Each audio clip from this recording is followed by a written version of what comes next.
The media plays a huge role in our life. The book talks about several different theories throughout basically the entire semester of, I guess, how to analyze the media and how to look at the media. But Adrian and I just wanted to talk about basically the practical implications of the media, drawing upon the text and basically how media affects us in our everyday lives. I kind of talked about it in my presentation and in my blog post, but I guess I wanted to focus on two specific things. The consequence of saturation of advertisements and media as reality.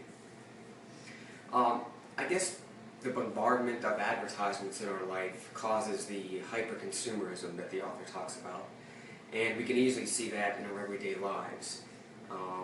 As I said in my presentation, constantly having to have the newest iPhone, the newest technical gadget, the newest car, and it's not about having those things because it has value use.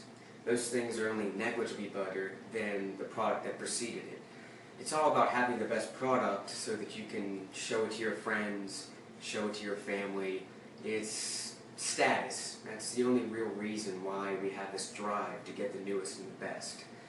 So I guess we wanted to caution against that, but the only real way to not get caught up in that rat race is to ask yourself when you're getting ready to buy a product, do I really need this, or am I buying it simply as a status symbol? Also wanted to touch upon media as reality, basically the loss of truth, the loss of falsehood even, not having any real truth, any falsehood, only the different stories out there. I mentioned in my presentation about 9/11 and how none of us per se were there for it, so the only way we really experienced it was through the recollection by media. I guess a great place where you see media as reality is the 9/11 truthers, who say that 9/11 was an inside job, George W. Bush planted the towers in the World Trade Center, even though there's so much evidence saying that that's false and that's a fringe theory.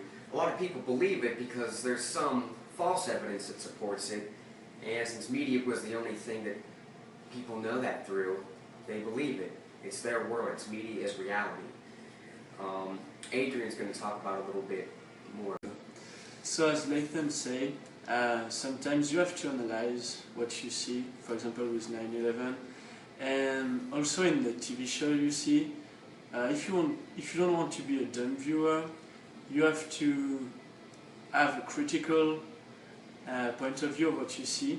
For example, in How I Met Your Mother, which is a good show, the main topic is the life of New Yorkers, of typical New Yorkers.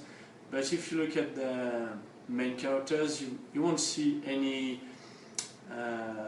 minorities represented in the main characters.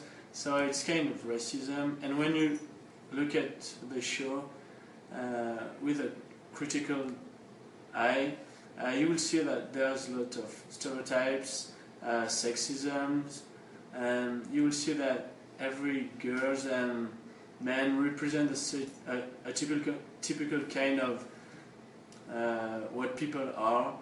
You will see the Canadian who think about our job most of the time, the guy who think about having the most girl in